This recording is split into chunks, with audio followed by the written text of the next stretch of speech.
할렐루야. 주님 찬양합니다. 옆에 계신 분들하고 서로 좀 인사했으면 좋겠습니다. 안녕하세요. 한 주간 평안하셨습니까? 네. 옆자리에 앉아서 반가워요. 네. 감사합니다. 제가 한 20년 전에 우리 목회하는 교회에서 성도님들께 질문을 받았습니다. 사업을 하시는 성도님이었는데요. 목사님, 지금 미국에서 굉장히 네트 판매가 굉장히 왕성하게 일어나고 있는데 일본은 앞으로 어떻게 될 것 같습니까? 20년 전에 그런 질문을 받았어요. 그분이 아마 이렇게 세계 움직임에 대한 동향에 대해서 관심이 좀 많았던 것 같습니다. 제가 뭐 그런 세계 경제 동향에 대한 지식도 별로 없으면서도 불구하고 내 좁은 그 생각으로 이렇게 대답을 했어요. 제가 보니 일본 분들은 이렇게 좀 기쪼맨 사람들이 좀 많잖아요. 그래서 이렇게 물건을 살 때도 자기가 확인하고 만져보고 이러고 난 다음에 살 것 같아서 이 네트 판매 같은 거는 그렇게 일본에서는 잘 안 될 것 같습니다. 제가 그렇게 대답을 해버렸어요. 얼마나 어리석은 대답인지 모르겠습니다. 제가 참 후회를 했는데요. 제가 그런 대답을 하고 나서 얼마 있지 않아서 여러분도 아시겠습니다만 20년 전에 미국의 아마존이라는 회사가 일본의 법인을 만들었습니다. 아마존 일본 법인을 만들었는데, 그래서 이 아마존 일본 법인이 실제로 판매를 시작한 2001년부터 판매를 시작을 해요. 근데 2001년부터 판매를 시작해서 작년 결산액을 보니까 작년 결산액이 일본 아마존이에요. 미국이 아니고 일본 아마존 결산만 일본 돈으로 1조 6천억 엔을 결산을 했어요. 매출 결산이에요. 그리고 이 아마존보다 조금 한 1, 2년 뒤에 생겨진 게 일본의 판매 회사인 락덴이라는 게 생겨졌죠. 아마 이 둘 중에 하나는 여러분 다 사용해 봤을 거예요. 저 두 군데 다 구입하고 있습니다만은. 근데 이 락덴이라는 회사도 뒤늦게 출발을 했는데도 작년 매출 결산이 벌써 1조 엔이 넘었어요.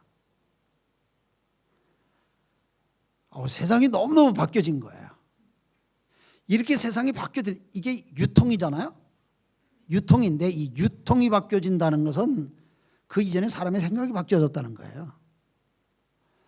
그러고 보니까 제가 사는 가와사키에 아주 오래된 백화점이 하나 있습니다.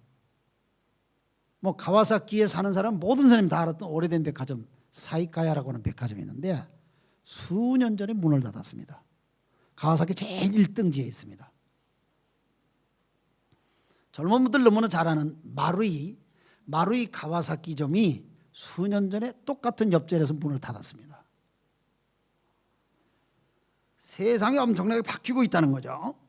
아마 여러분들이 여러 번 들었을 거라고 생각이 되는데 제4차 산업혁명이라는 말을 많이 들어보셨을 것 같습니다. 요즘 일본도 뭐 AI, 인공지능이죠. 뭐 이거에 대한 게 관심이 엄청나게 많아가지고 오늘 아침 아사히 신문 기사에서도 그 AI에 대한 얘기 나왔던데요. 엄청나게 이 지금 바뀌어지고 있는 이게 바뀌는 스피드가 보통 빠른 게 아니에요. 그래서 여러분들이 다 가지고 있는 이 휴대폰이 아무리 길어야 이게 생명이 1년 못 넘어가요. 1년 안에 이 회사가 새로운 물건을 만들어내지 않으면 이 회사가 망해요. 그런데 우리는 새로 산 것을 다 기능을 알기 전에 또 새로운 것을 받아야 돼요. 그래서 저 같은 연령의 사람들은 전화하고 라인 쓰고 카톡 쓰고 그러면 충분하지 뭐 또 써 이러고, 뭐 젊은 사람들이 뭐 질문 받고 뭐 이렇게 하다 보면 또 새로운 게 나와가지고 또 그거 가지고 버벅대다가 또 한 1년 지나면 또 새로운 게 나오게 해가지고 아주 복잡한 시대를 지금 우리가 살고 있어요. 뭐 이게 젊은 사람들도 그렇다고 그래요. 뭐 젊은 사람들은 뭐 안 그런 척하고 지금 앉아 있지만은 젊은 사람도 그렇대요. 젊은 사람은 안 그런 척한데 속으로는 아주 바빠요. 이게 엄청나게 바쁜 시대를 우리 지금 살고 있어요. 이 제4차 산업혁명이라는 이 말이 나온 것은 불과 지금부터 3년 전에 그 말이 나왔어요. 2016년 1월 다보스 포럼 세계 경제인들의 포럼이죠. 거기서 제4차 산업혁명이라는 말이 처음 나온 말이에요. 근데 불과 몇 년 지나지 않아요. 3년밖에 안 지났어요. 근데 그 당시에 한 학자들이 얘기가, 미국의 미래학자 토마스 프라이라는 사람 말하기를 2030년이 되면은 우리가 가진 직업의 47%가 없어지거나 바뀌어질 거래요. 아마 지금 시간이 갈수록 직업이 곤란해지는 직업들이 많이 나와요. 굉장히 많이 나와요.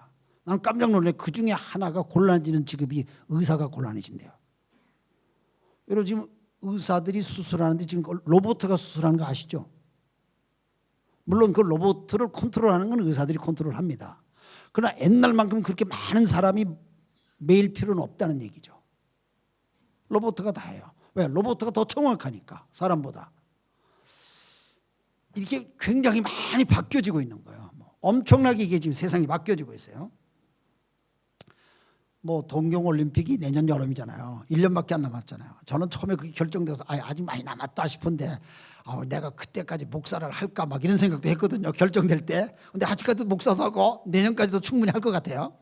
자, 그렇다면 내년이 엄청나게 바뀌어진대. 일본 올림픽 조직위원회가 소위 무인 자동차로 조직위원회가 움직이겠대요. 그러니까 운전수가 없는 자동차예요. 이미 그게 실험이 다 토요타는 다 끝났죠. 그래서 아직 판매는 안 한 것뿐인데 조직위원회가 그때는 좀 선을 보이겠다는 거죠. 토요타하고 지금 그러니까 지금 택시 드라이버가 없어진다는 얘기 아닙니까? 그러면 심지어 지금은요 이게 바뀌어지는 스피드가 엄청나요. 이 일본에서 바뀌는 건 아무것도 아니에요.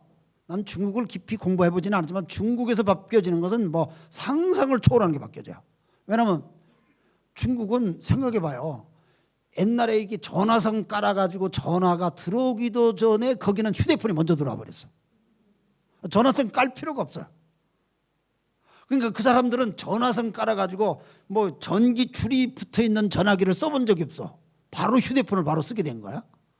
근데 지금 이런 휴대폰도 이런 걸 자꾸 안 쓰기 시작하잖아요. 점점 이제 이게 점점 바뀌어진다고. 물론 컴퓨터를 지금 안 쓰게 되죠. 이게 컴퓨터 기능을 다 하고 있기 때문에. 그래서 이렇게 바뀌어지는 게 점점 오히려 그런 나라들이 아프리카가 더 바뀌어지는 거예요. 그래서 우리는 여기 바뀌어지더라도 그 과정을 다 거치면서 바뀌어지니까 그 다음엔 이렇게 바뀌어질 것 같다. 좀 추측과 예상도 좀 되는데 아프리카나 중국 이런 데서는 바뀌어지는 게 엄청나게 바뀌어져서 상상을 못하는 게 막 세워지기 시작하는 거야. 근데 이렇게 바뀌어지는 세상을 살면서 가장 사용되어지는 말이 영어로 트랜스포메이션이라고 그러죠. 변혁이라는 말입니다. 트랜스포메이션. 바뀌어지는 겁니다. 근데 이게 바뀌어지는 게 싫은 사람들 있죠.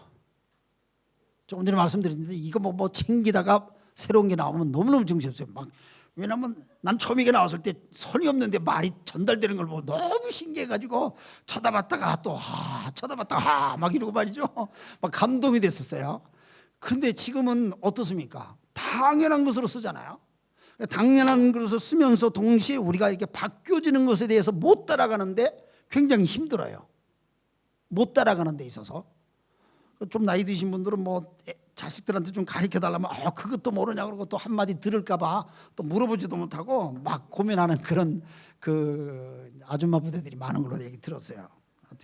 그런데 이렇게 바뀌어지는 것에 대해서 힘들어하고 바뀌어지는 것에 대해서 나는 그냥 난 이렇게 살다가 갈래 이런 분들이 가끔 계시거든요. 그런 분들은 예수님이 오셔도 안 바뀌어질지 모르겠지만은 그러나 성경을 보니까 바뀌어져야 된다는 얘기를 수도 없이 하고 있는 거예요. 성경이 바뀌어요. 제가 오늘 세상이 바뀌어진다는 얘기를 하면서 사실은 이 성경이 그렇게 가르친다는 거예요. 여러분 하나님이 오죽하셨으면 눈에 보이지 않는 하나님이 오죽하셨으면 사람의 눈에 보이는 인간의 몸을 가지고 이 세상에 오셔야 했었을까요? 저는 하나님이 육신을 입으시고 이 땅에 오신 것, 그리스도의 독생 성자로 오신 것 자체가 성육신이죠. 이 자체가 가장 엄청난 트랜스포메이션이에요. 하나님이 당신을 바꾸신 거죠. 하나님은 영이시기 때문에 물질적 존재가 아니세요. 그런데 하나님이 스스로 하나님이 그 자리에서 내려오셔서 인간이 알 수 있는 형태로 우리 가운데 오셨어요. 그래서 내가 너희들과 함께 한다고 하는 사실을 피부적으로 느끼게 하시려고 우리 가운데 오셨어요. 이게 소위 인카네이션 성육신이에요. 우리 기독교에는 엄청난 교리잖아요. 이게요. 이게 엄청나게 다른 종교와는 비교할 수 없는 얘기예요. 그래서 그리스도의 복음 자체가 우리에게 변혁을 요구하는 거예요. 여러분들이 예수님을 신앙 고백하고 나의 구주 나의 하나님 고백함과 동시에 크리스찬이 되었는데, 크리스찬이 될 때 성경이 말하기를 이전 것은 지나갔고 보라 새 것이 되었다 하면서 여러분들이 변화된 것을 강조해요. 그런데 이 변화된 것을 계속 변혁의 삶을 살도록 성경 가르쳐요. 그것이 성령과 함께하는 삶이에요. 그런데 이게 잘 안 된단 말이에요. 그래서 성경은 그런 부분에 대해서 우리에게 굉장히 터치를 하고 계세요. 지난주 제가 예수님이 소망하는 교회에 대해서 설교를 했어요. 주님이 꿈꾸셨던 교회는 이런 교회라고 하는 설교를 제가 했습니다. 그런데 주님이 꿈꾸시는 그 교회를 우리가 하기 위해서는 수도 없이 내 자신들이 주님이 원하시는 뜻 앞에 변혁이 이루어져야 됩니다. 다시 말하면 바꿔줘야 그게 된다 그 말입니다. 왜냐하면 우리는 나도 모르는 사이에 매너리즘에 빠져서 우리 자신들이 자꾸 옛날로 귀착해 버려요. 그래서 우리 자신들이 변화가 일어나질 않는 거예요. 이 변화가 일어나는 것이 성경은 성령께서 하시는 은혜라고 그렇게 설명을 하고 있어요. 저는 오늘 복음 선교의 변혁이라는 제목은 제가 붙였습니다만 오늘 성경 본문을 통해서 제가 그걸 받았어요. 사도행전 10장에 나오는 이 내용은 베드로가 고넬료를 만났던 사건이에요. 엄청난 사건이에요. 사도행전이 28장으로 기록되어 있는데 1장에부터 20장까지 기록, 사도행전이 1장에서 11장까지 한 패러그래프를 연결하고 있고 12장서부터 13장서부터 그 뒤까지를 또 새로운 단위로 설명을 하고 있어요. 그런데 그 바뀌어지는, 크게 바뀌어지는 지름대 역할을 하는 게 10장이에요. 학교 다닐 때도 공부 잘하는 학생들 이렇게 보면은 포인트를 잘 끄집어내더라고요. 그렇잖아요. 뭐 이렇게 국어 시험을 보다도 뭐 문장을 딱 독해력을 이렇게 보다 이게 본문이 뭘 얘기한다 탁 끄집어내가지고 해답을 탁탁 쓰는데, 공부를 잘 못하는 사람들은 한참 읽었다가 또 읽었다가 또 왔다 갔다 그냥 맨날 읽다가 보려고. 그래서 땡 하고 시험지 다 걷어. 경험이 있으실 거예요. 그래서 공부 못하는 사람은 맨날 새 책을 사. 새 책을 사서 앞에 조금만 보다가 또 덮고 또 서점에 또 새 책을 또 사고 막 그래. 근데 이 공부 잘하는 사람들은 한 권을 다 띄고 두 번 띄고 세 번 띄고 해가지고 몇 페이지는 뭘 얘기한다. 그리고 전체하고 몇 페이지가 뭘로 연결되어 있다. 이걸 다 끄집어내더라고요. 그래서 그런 친구들을 보면 노트 정리가 잘 돼 있어. 여러분 정말이에요. 공부 잘하는 친구들 옆에 가서 앉아서 노트를 한번 보세요. 내가 일본 학생들한테 그걸 테스트 해봤어요. 우리 교회에서 도쿄대학, 오차노미즈 뭐 이런 데 들어가는 애들 몇 명 있거든요. 걔들 노트를 내가 걷어보면요 일목요연하게 정리가 돼 있어. 너무너무 선생님이 얘기하는 포인트를 딱딱 적어놔가지고 그 노트만 보면 공부하는 게 그냥 쏙쏙 들어오는 거야. 근데 딴 사람들은 그냥 다 적어. 선생님 기침하는 것까지 다 적어. 그래서 나중에 그냥 시험 보기 전에는 뭘 내가 읽어야 될지 몰라. 성경도 그래요. 성경이 말하려고 하는 포인트가 있는 거야. 성경이 말하려고 하는 의도가 있는 거야. 사도행전 누가 기록했죠? 누가라는 사람이 있었잖아요. 이 사람은 의사예요. 의사는 굉장히 냉정해요. 정확해요. 그래서 이분이 말하려고 하는 의도가 굉장히 있는 거예요. 여러분 먼저는 우리가 성경 읽을 때 성령의 감동으로 영적으로 자꾸 이렇게 얘기하시는데 그 말도 맞아요. 그런데 영적으로 보기 이전에 먼저 책으로 여러분 읽으세요. 먼저 책으로 읽는다면 이게 도대체 육가 원칙에 무슨 말을 하려고 이 말을 하고 있는가? 그걸 먼저 읽어서 찾으세요. 그것도 찾으면서 영적인 걸 자꾸 하니까 어떤 하나 단어가 턱 걸려가지고 오른쪽으로 가라면 오른쪽으로 하고 꼭 단어에 묶인단 말이야. 단어에. 굉장해요. 잘못하면요 성경을 꼭 미신 믿듯이 성경 이렇게 턱 펴가지고 가른 여자 목매어 죽었더라. 그러면 나도 목매야 되나? 뭐 이런 말. 그렇게 예수 믿는 사람이 있단 말이에요. 이게 미신적 신앙이에요. 그러면 성경이 누가라는 사람이 육가 원칙에 따라서 어떤 서술적 역사를 기록하면서, 이 사도행전 역사거든요. 교회의 역사예요. 근데 역사 속에 하나님의 간섭하시는 터치가 있잖아요. 그러면 하나님께서 이 누가를 통해서 기록한 이 사건에 어떤 걸 말하려고 하느냐. 저는 처음에 딱 읽으면서요, 이 사도행전 10장인데 깜짝 놀란 게, 베드로가 고넬료를 만난 얘기인데 10장에서 끝나는 게 아니라 10장 1절부터 시작해가지고 저 뒤에 11장 18절까지 베드로와 고넬료에 대한 얘기가 계속 나와요. 절수를 따져보니까 66절이에요 이게. 그리고 이 얘기가 15장 7절 8절 9절에 또 나와요. 그러니까 합해보니까 약 70절이에요. 생각해 보세요. 베드로가 한 사람 인생 고넬료와의 만남의 그 사건을 기록하는 게 약 70절의 성경 구절을 할애하고 있다는 거예요. 분량을 그렇게 썼다는 얘기죠. 그만큼 중요하다는 얘기 아닙니까? 그래서 특별히 내가 뭐 은혜가 충만하고 그런 목사가 아니고 그냥 일반적인 상식으로 성경을 보더라도 그렇다 그 말이에요. 그런데 이 본문에서 주는 상당히 신학적인 문제라든가 이 본문에 주시는 우리에게 도전적인 메시지는 이 시대를 살아가는 우리에게 너무너무 중요한 거야. 이걸 성경을 기록하는 2000년 전에 썼어요. 누가라는 사람이 2000년 전에 교회 역사를 남겨놓은 건데 지금 2000년 후인 우리들이 이걸 또 읽고 있어요. 그럼 2000년이라는 공백의 기간이 있습니다만 이 공백 속에서도 일관하게 우리들 가운데 역사는 소위 그 시대의 역사를 만졌던 성령께서 이 성경을 읽고 있는 우리들에게도 지금 만져주심이 있다는 거예요.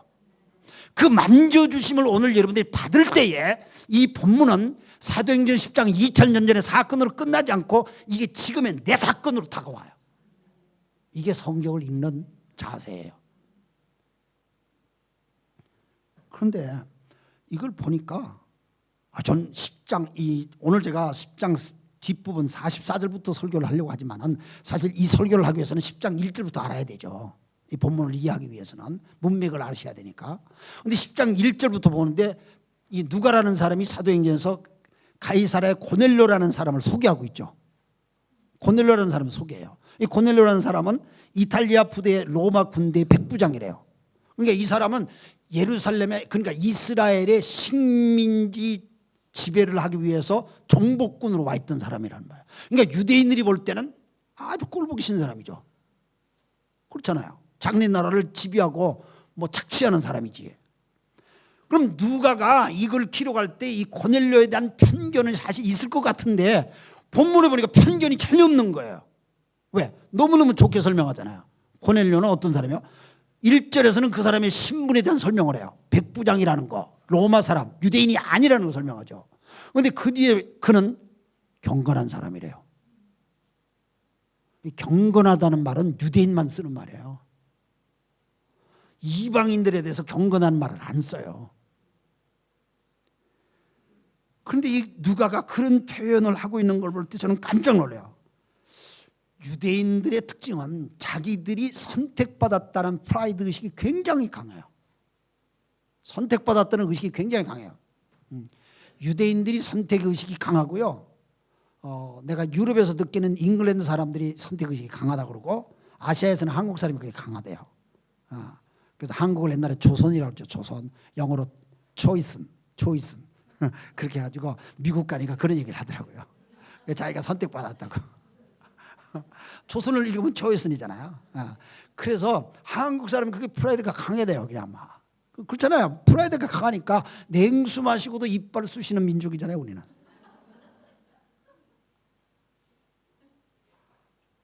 그런데 이 유대인들이 자기들만이 경건하고 자기들만이 선택받았다고 하는 이 귀중한 것을 자기들이 가지고 있어요. 자기들은 아브라함의 자손이라는 게 너무 프라이드가 강해요. 그게 맞는 말이에요. 근데 중요한 것은 선택 속에는 책임이 따르죠. 의무가 있죠. 선택 속에는, 축복 속에는 축복을 그걸 어떻게 하라고 하는 책임과 사명이 있는 거죠. 그런데 그 사명을 유대인들이 몰라요. 그래서 유대 역사가 참 불행하게 됐던 걸 우리가 기억하고 있지 않습니까? 그런데 오늘 누가가 이 고넬료를 소개할 때 경건한 사람이라고 그러고 기도를 많이 한 사람이라고 소개하고 있고요. 더군다나 그가 식민지 착취하는 사람으로 온 게 아니라 유대인들을 많이 돕는다는, 자선을 베푼다고 하는 말이 나와 있죠. 그러니까 2절에 보니까 이 누가가 고넬료는 이방인이었고 우리에게 착취자로 보이지만은 사실은 그 사람은 하나님 앞에 경건한 사람이고 기도 많이 하는 사람이고 그 사람은 유대인을 많이 돕는 사람이고 상상 외의 표현을 지금 하는 거예요. 저는 이 본문이 읽을 때에 누가가 그걸 의도한다고 봐요. 저자가 성경을 읽는 독자들에게 야 너희들 유대인 이외 이방인에 대한 편견을 가지고 있지? 편견 버려. 고넬료 같은 사람이 있어. 이 얘기 아닙니까? 예수 믿는 사람들이 얼마나 편견이 많습니까? 예수 믿는 사람은 제일 잘하는 게 있어요. 누가 뭐라고 하면 무조건 죄인이라고 그러지. 금방 손가락질해요. 그냥. 그래서 사실 교회 안에 들어보면 그렇게 경건하지도 못한데 사람들은 전부 다 세상은 다 죄인이고 다 지옥 불 받아서 다 망해야 된다고 그러거든. 이게 크리스찬들의 특징이에요. 물론 성경이 그렇게 말하고 있어요. 그러나 크리스찬들이 그렇게 하고 살으라고 말하지는 않아요. 저는 오늘 이 본문이 할례받지 않는 이방인들 속에 고넬료라는 사람을 누가가 어떻게 소개하고 있느냐 하는 이 자체가 저는 굉장히 도전적이에요. 제 자신한테. 내 속에 이방인들에 대한 편견이 그렇게 있었구나. 내 속에 교회 나오지 않는 사람에 대해서는 일방적인 편견을 가지고 사람들을 저우지라고 내가 속으로 은근히 그들을 향한 저주적인 생각을 내가 했는지도 모르겠다. 반성이 얼마나 많이 되더라고요. 그런데 이 고넬료가 기도하는 사람이었어요. 그러다 그 기도하는 가운데 하나님이 음성을 듣죠. 그리고 그런 유대인들이 오늘 본문에 보니까 베드로도 나중에 얘기하는데 할례받지 않은 사람이 이 사람이. 유대인들은 이 선택받았냐 안 받았는 걸 가지고 할례 받았냐 안 받는 거 따지거든요. 할례는 남자의 생식기에 상처를 내서 소위 상처를 낼 때 피가 흘러지잖아. 그 피는 하나님과 약속을 의미하는 거예요. 창세기 17장에서 나오는 하나님의 언약의 약속이에요. 그러니까 유대인들은 굉장히 프라이드가 있는 거예요. 그래서 유대인들은 자기 몸에 흔적을 가지고 있는 거예요. 몸에 흔적을 가지고 있는 거예요. 근데 바울 사도는 이게 예수 그리스도를 만나고 난 다음에 나는 예수 그리스도의 흔적을 내 몸에 가졌다면서 영적인 할례에 대한 걸 강조해 주셨어요. 그래서 로마서에 너희들은 육체의 할례를 버리고 영의 할례를 받으라 말한 이유가 거기 있는 거예요. 근데 많은 사람들이 육체적인 것에 신앙을 가져도 육체적인 것에 머물러 있는 거야.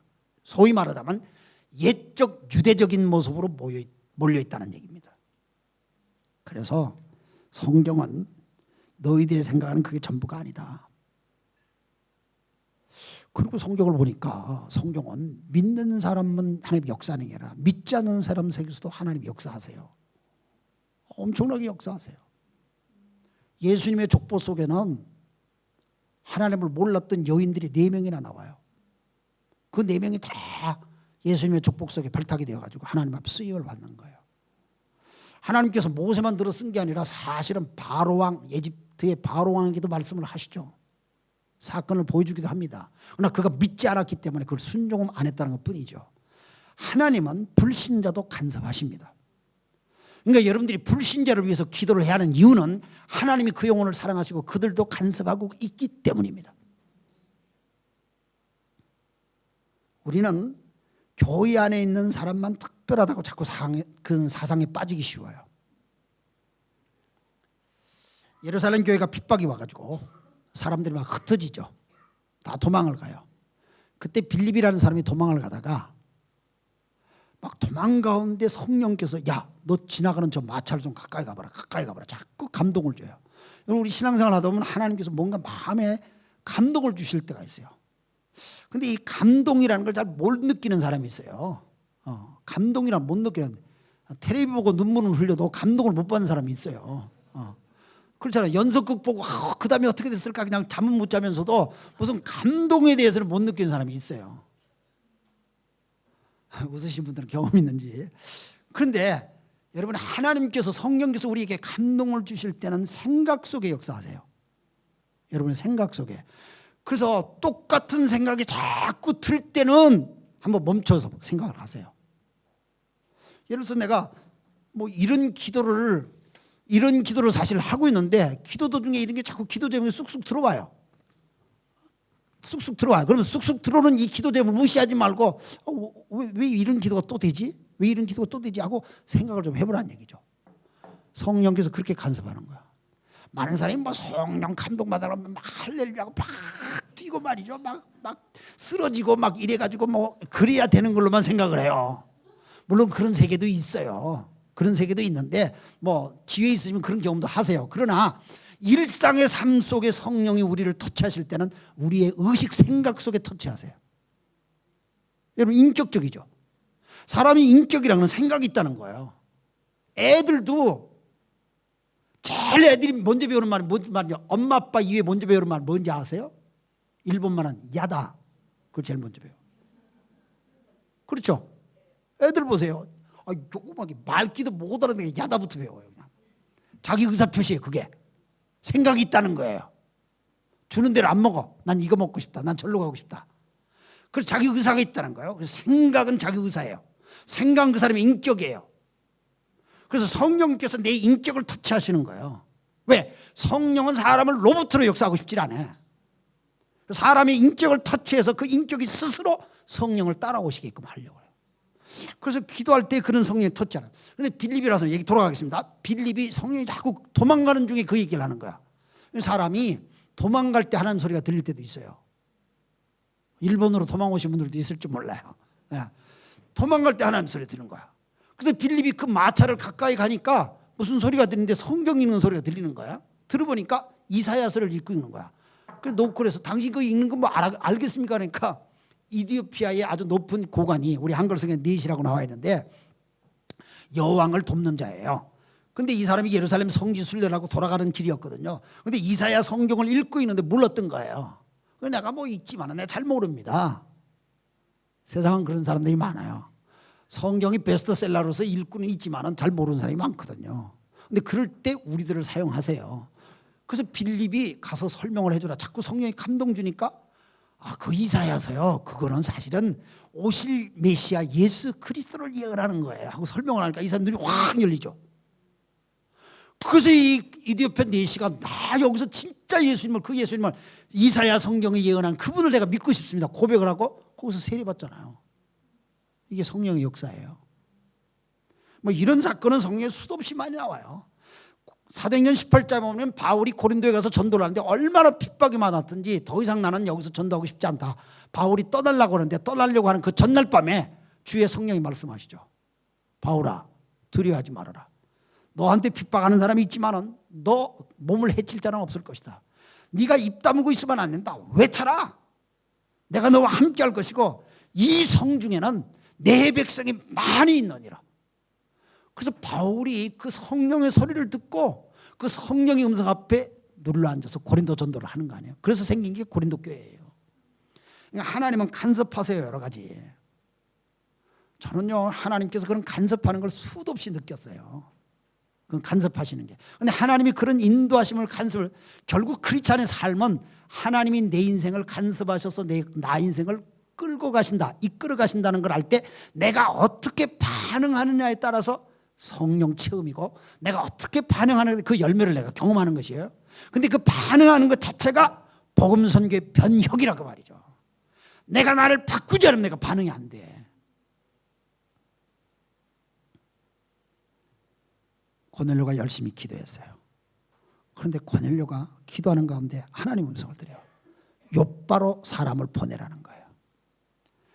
욥바에 누가 있는지 베드로는 고넬료는 전혀 모르죠. 그래서 자기 종들을 욥바로 사람을 보내는데 근데 그렇게 고넬료가 기도하는 그때에 똑같이 오늘 성경에 보니까 베드로도 기도하고 있었어요. 근데 그 베드로의 기도는 여러분들이 고넬료의 기도하고 베드로의 기도가 어떤 내용이고 질적인 것인지 제가 구분하기는 상당히 어렵습니다만 모르긴 해도 고넬료는 나중에 하나님을 알고 믿었던 사람으로 그가 신실하게 살겠다고 기도 생활을 한 것 같고 베드로는 어떤 의미에서 유대적인 전통 속에서 쭉 자라서 기도를 해왔기 때문에 그는 매일의 영적인 습관에 따라서 기도를 했다고 생각을 해요. 유대인도 하루에 3번 기도하잖아요. 오전에 한 번, 정오 때 한 번, 오후에 한 번. 그래서 베드로도 욥바 그가 핍박을 피해가지고 예루살렘 지금 핍박이 왔으니까 욥바로 내려서 욥바는 지금의 뭡니까? 텔아비브라고 해요. 텔아비브. 여러분 이스라엘의 옛날 수도가 텔아비브죠. 지금 그 트럼프 대통령이 뭐 예루살렘을 수도로 해라 이렇게 돼가지고 수도를 바꿨는데 사실 행정적인 수도는 텔아비브다. 이 텔아비브가 옛날 이름이 욥바예요. 근데 베드로가 예루살렘에서 피신해서 그 욥바로 가 있거든요. 우리 성경에는 피장의 집이라는 데서 이제 들어가서 쉬고 있는데 그 집에서 옥상에서 기도를 하고 있는데 하나님의 성령이 기도 속에 큰 환상을 보여주는데 제가 이 10장 중간 얘기를 지금 하고 있는 거예요. 중간 얘기를 하는데 큰 보자기가 내려왔는데 큰 보자기 속에 막 희한한 것들이 잔뜩 들어가 있는 거예요. 거기에는 4발 달린 짐승. 자, 4발 달린 짐승 탁 떠오르는 게 있죠. 아, 부정한 것. 막 기어다니는 것. 새들인데 날지 못하는 새. 이게 전부 다 구약 레위기서가 얘기한 부정스러운 동물들이에요. 근데 그런 게 딱 환상 속에 보이더니 음성이 들리기를 베드로야 일어나 잡아먹어라. 베드로가 깜짝 놀라죠. 세상에 하나님이 이런 걸 저한테 말씀하시나요? 이미 하나님 말씀이 이런 것들은 부정하다고 하는 거 가까이 하지도 말고 만지지도 말라고 하셨는데 왜 저한테 잡아먹으라고 합니까? 베드로가 몇 번이고 하나님 앞에 거부를 해요. 거부를 하니까 하나님께서 그 환상을 걷어가시더니 또 기도 중에 또 환상을 보이시고 거부하니까 또 걷어가시고 또 환상을 보이고 또 말씀하는데도 베드로가 난 절대로 그걸 못 먹습니다. 그걸 3번이나 반복돼요. 여러분 우리 한국 사람도 3-4번이라는 말 있잖아요. 난 성경에 3-4번이라는 말은 없는데 3-4번이 맞는 것 같아. 이 3번 반복할 때는 정신 차려야 될 것 같아요. 3번 반복할 때는. 베드로가 그걸 거부하고 난 다음에 멍하고 있어요. 일어나 잡아먹는데 난 절대로 못합니다. 내가 거룩한 유대인인데 선택받은 백성인데 결국은 과거에 자기에 묶여 있는 거죠. 소위 선택받았다고 하는 선택에만 묶여 있지 선택의 책임인 사명에는 의식이 없는 거죠. 성경이 그렇게 봐줘야 되는 거죠. 그래서 베드로가 그렇게 묶여 있는데 소위 말해서 과거의 역사에 묶여 있는 과거의 역사에. 그때 하나님께서 고넬료의 집에 종들을 베드로한테 보내요. 그래서 베드로가 기도가 끝났을 무렵에 밖에서 녹화하면서 사람들이 찾아와요. 누굽니까? 물으니까 우리는 가이사랴 빌보에서 온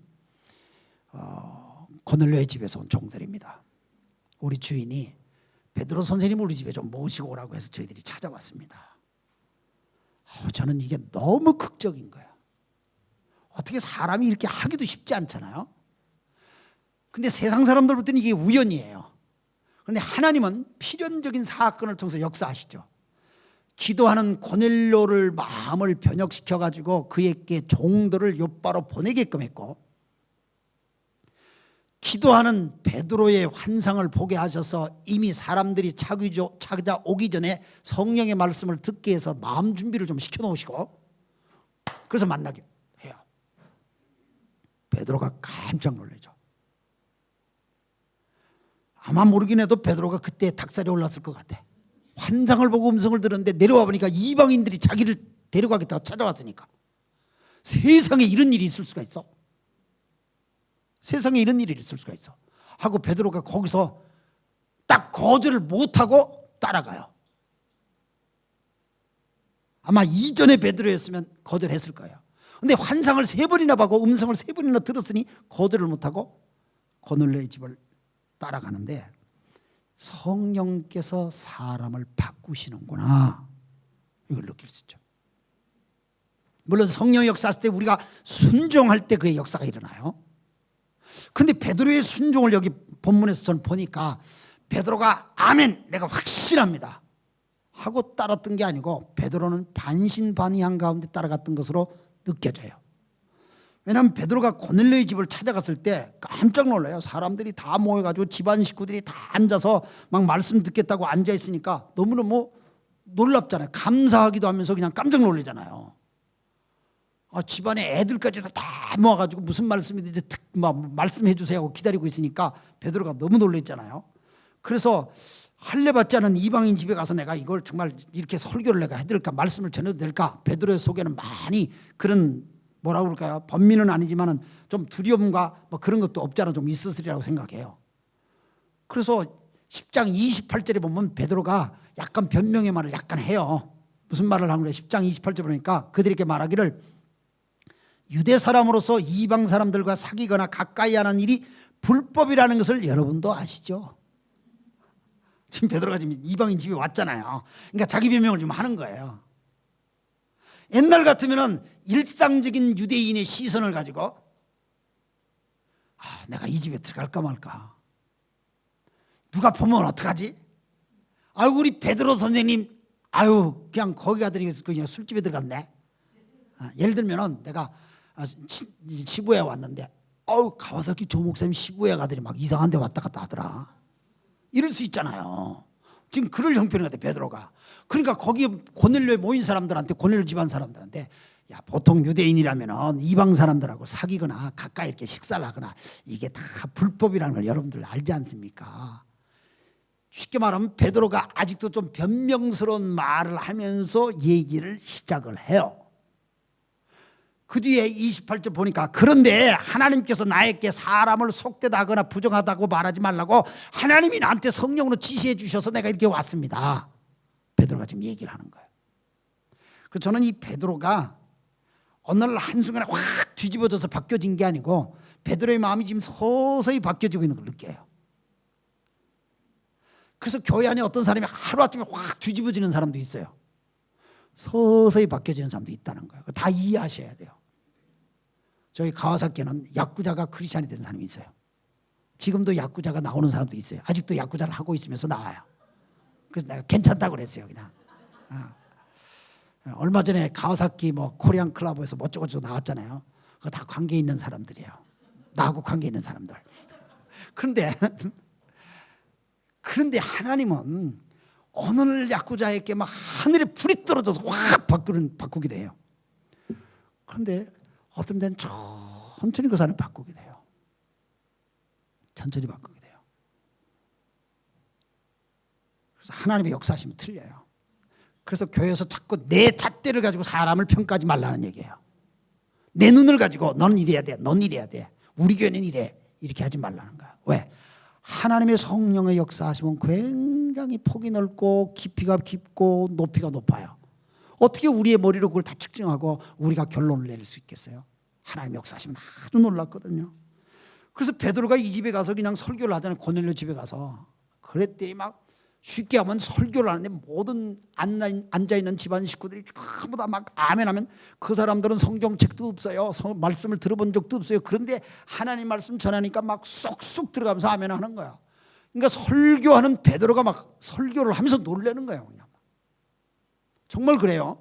하나님의 성령이 일치된 역사를 할 때는 설교자가 청중들 속에 역사하시는 성령의 역사하심을 느끼기 때문에 선포와 느낌과 리스폰스가 이게 함께 반동하면서요 이 설교자의 가슴을 쳐요. 그럴 때 하나님의 역사가 막 일어나는 걸 느껴요. 그래서 오늘 누가 은혜를 받고 오늘 누가 하나님 앞에 헌신하고 누가 결단하는지 막 눈에 보이기 시작하는 거예요. 이런 역사가 베드로한테 경험이 이루어지는 거예요. 그래서 예수 그리스도의 십자가와 부활을 설명을 해요. 복음이잖아요. 십자가와 부활이 복음이에요. 다른 종교는 없어요. 누가 나를 위해서 죽겠어요? 죽은 그분이 사망의 권세에 절망에 빠지지 않냐고 다시 살아났다는 걸 누가 얘기를 해요? 그리스도 예수밖에 없는 거예요. 그래서 예수 그리스도 이외에는 구원이 없는 거예요. 이것만이 천국의 길이에요. 베드로가 그 복음을 전할 때 고넬료 집안 사람들이 전부 다 아멘하고 예수를 믿어요. 그런데 그렇게 아멘하고 믿으니까 베드로가 더 이상 주저할 수가 없어요. 내가 이런 하나님의 역사하심을 보고 이렇게 고백적인 신앙을 가진 사람들을 앞에 놓고 이방인이라고 이 사람들을 내가 세례 안 주면 어떻게 하냐. 여기서 세례를 줘야지 하고 거기서 집안 사람들을 싹 다 세례를 주는 거예요. 역사가 일어나잖아. 이미 베드로는 예루살렘 광장에서 메시지 한 번 전할 때 3,000명이 회개하는 걸 눈으로 봤던 사람이잖아요. 그러니까 집안이 확 뒤집어지는 걸 또 보는 거예요. 베드로가 나중에 예루살렘 교회 이걸 다 보고를 해요. 보고할 때 사람들이 막 놀래가지고 그걸 이해를 못하는 사람도 있지만 궁극적으로는 이방인들 속에 구원의 역사가 일어나는 것을 모든 사람들이 감동하고 아멘해요. 제가 일부 예배 때는 다 얘기를 못한 걸 조금 더 첨가해서 할게요. 사도행전 10장에 이 사건이 있었음에도 불구하고 예루살렘 교회는 변하질 않아요. 예루살렘 교회는 바뀌질 않아요. 그래서 예루살렘 교회는 자기 집안 일로만 묶여 있어요. 사도행전 6장에 헬라파 과부, 히브리파 과부가 구제하는 일 때문에, 성경은 구제하는 일이라고 나와 있지만은 우리식으로 얘기하면은 밥 먹는 것 때문에 싸웠어요. 왜냐하면은 교회 지도자들이 뭐 급식을 하는데 요즘 점심을 나눠주는데 히브리파 과부, 소위 히브리 말을 쓰는 과부들한테 밥을 먼저 줘. 그러다 보니까 헬라 말을 쓰는, 소위 그리스어를 쓰는 외부 지역에서 예루살렘에 와서 예수를 믿는 뉴커머들이야, 우리식으로 얘기하자면. 근데 그 사람들은 배식을 하다 보니까 밥이 떨어지면 안 주네. 그러니까 이게 불만이 생겨서 교회 안에서 싸우기 시작해. 사람이 제일 유치한 게 먹는 것 때문에 싸우는 거 아니야? 그러니까 옛날에도 그랬다고. 아무리 은혜가 있고 아무리 할렐루야 이렇게 해도요, 뭐 먹는 것 때문에 싸우고 자기 문제 때문에 싸우는 것은 하나님의 성령이 땅끝까지 내 증인이 되라는 걸 다 잊어버리고 있는 거야. 사람이요, 비전은 거창한데 현실에 먹는 것 때문에 막 싸우다 보면요, 비전이 안 보이고요, 먹는 게 그냥 사상 최대 사건이야. 정말 그래요. 이건 애나 어른이나 똑같아. 그래서 예루살렘 교회가 하나님의 소명적 뜻을 실현하지 못하는 가운데 쭉 머물러 있는 거야. 그래서 사도행전 12장까지 예루살렘 교회 역사가 끝나버리는 거야. 그래서 하나님이 어떤 교회를 쓰시죠? 어떤 교회를 써요? 안디옥 교회를 쓰는 거예요. 사도행전 13장에서. 사도행전 13장에서 안디옥 교회 지도자들을 세워서 세계 선교사로 파송을 해요. 소위 땅끝을 향하여서 하나님을 보내시는 역사가 일어나는 거예요. 은혜 받고 깨닫고 이것으로 끝나면 안 돼요. 많은 사람들이 은혜 받고 좋았더라 아니에요. 하나님은 은혜 주시고 좋았더라는 걸로 끝내기를 원하시는 하나님은 아니에요. 은혜를 주었으면 은혜로 살으라는 얘기예요. 깨달았으면 그 깨달음 속에 하나님의 역사를 이루라는 거예요. 이 땅에 하나님 나라를 오게 하라는 거예요. 하나님이 여러분을 통해서 일하기를 원해요. 사도행전 10장으로서 끝내지 마시고, 그러나 하나님은 어떻게 사람들을 바꾸시는가, 성령은 어떻게 터치하는가, 말씀을 맺겠습니다.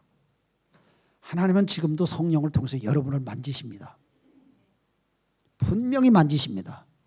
여러분들이 필요에 따라서 기도는 하실 겁니다. 돈이 필요해서 기도를 하고, 친구가 필요해서 기도하고, 직장 때문에 기도를 하고, 인간관계 때문에 일하고, 질병 때문에 일하고, 그거는 전부 다 하나의 기도를 하기 위한 하나님의 불쏘시개 역할밖에 안 해요. 정말 하나님이 필요한 것은 사명으로 살게 하는 거예요. 왜? 존재의 목적이 있거든요. 존재의 목적이거든요. 질병을 위해서 기도하는 사람 기도하세요. 고침 받아야 됩니다. 근데 질병을 위해서 막 기도하면서 꼭 여러분들에게 성령께서 되묻게 하는 걸 부정하지 마세요. 너 고쳐주면 뭐 할래? 고쳐주면 뭐 할래? 거기에 대한 대답을 늘 갖고 계세요. 하나님 나 성공하게 해주세요. 그럼 너 성공하면 뭐 할래? 하나님 나 좋은 학교 가게 해주세요. 학교 졸업하면 뭐 할래? 하나님은 여러분들에게 기도를 듣기를 원하시지만, 기도를 들어준 다음에 여러분의 삶에 대한 것을 하나님은 기대하고 계세요. 하나님이 왜 우리가 바뀌어지는 걸 원하십니까? 우리를 통하여 이 세상을 바꾸시려고 합니다. 우리를 통하여 이 세상에 하나님의 나라를 오게 하시려고 합니다. 왜? 하나님이 만드신 에덴 동산이 사탄의 공격을 받아서 에덴 동산이 깨졌거든요. 그래서 예수 그리스도를 통하여 잃어버린 에덴 동산을 회복시키시는데, 그 예수 그리스도의 핏자국 십자가 보혈의 복음을 여러분들에게 전달해서 이미 그리스도의 십자가 보혈, 여러분을 통해서, 여러분들을 통하여 여러분의 가정과 일터 모든 환경을 잃어버린 에덴을 회복하려고 하시는 거예요. 그래서 내가 바뀌어져야 돼요. 눈을 감으시고 기도하시겠습니다. 한번 생각해 보시죠. 주님이 어떤 부분에 나를 지금 만지시는지, 뭐가 내가 바뀌어져야 될 건지, 하나님이 나한테 자꾸 반복적으로 말씀하시는 게 있는지.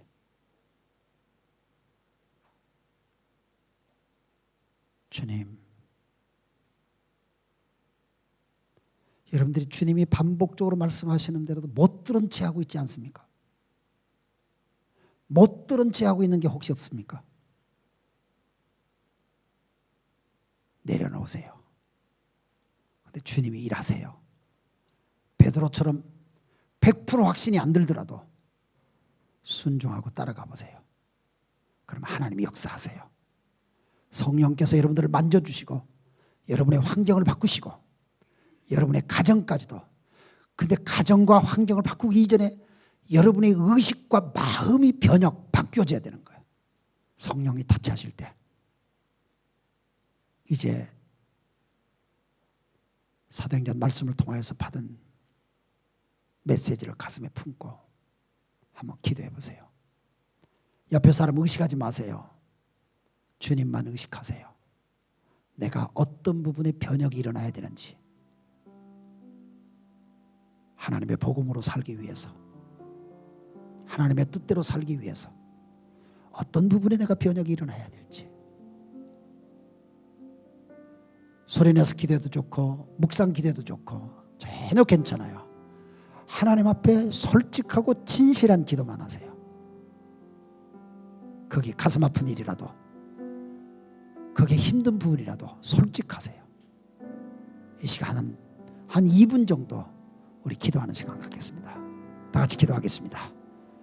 살아계신 아버지 하나님, 주님께서 함께 해주시고 오늘도 우리께서 주님께서 역사해 주심을 주여 감사합니다. 성령 하나님께서 우리를 도와주시어서 아버지 크시고 놀라우신 은혜 속에 성령을 도와주시어서 우리 주님 우리를 도와주시니 감사합니다. 주께서 인도해 주시고 하나님의 신실하신 아버지 하나님 역사하심을 주여 도와주시옵기를 원합니다. 주님 역사해 주시옵기를 원합니다. 예수님 우리에게 오셔서 말씀해 주시고 우리가 변화를 할 때 우리 자신들이 변화하고 우리 자신들이 주님을 변화하시다. 제 자신이 아버지 하나님 여러 가지 없습니다. 저 자신 없고 저 자신을 향하신 주의 말씀이지만 합니다. 저 자신을 향한 주의 말씀을 합니다. 주님 불쌍히 여겨 주시옵시고 주님 나를 불쌍히 여겨 주시옵소서. 주님 내 모든 것이 내 이제 아버지 하나님 아버지의 선하심을 위해서 내가 이루게 해주시고 아버지가 하신 뜻을 위해서 내가 아버지 하나님 주께 나갈 수 있도록 주님 도와주시옵길 원합니다. 주께서 함께 해주시옵소서. 주님 예수님 기도합니다. 주님 성령으로 우리를 만져주시고 우리에게 복음 선교를 위한 변혁이 일어나게 해주시고 주의 성령이 우리를 통하여서 아버지의 뜻을 이루게 해 주옵소서. 말씀하시는 것을 듣고 깨닫는 것에 머물러 있지 않고 일어서서 순종하게 하시고 나아가게 하시고 우리에게 고넬료를 만나게 해주시고 베드로를 만나게 해주시고 하나님의 역사가 일어나기를 소망합니다. 예수님 이름으로 기도합니다. 아멘. 이제 우리 함께 일어나셔서 찬송가 252장 부르시겠습니다.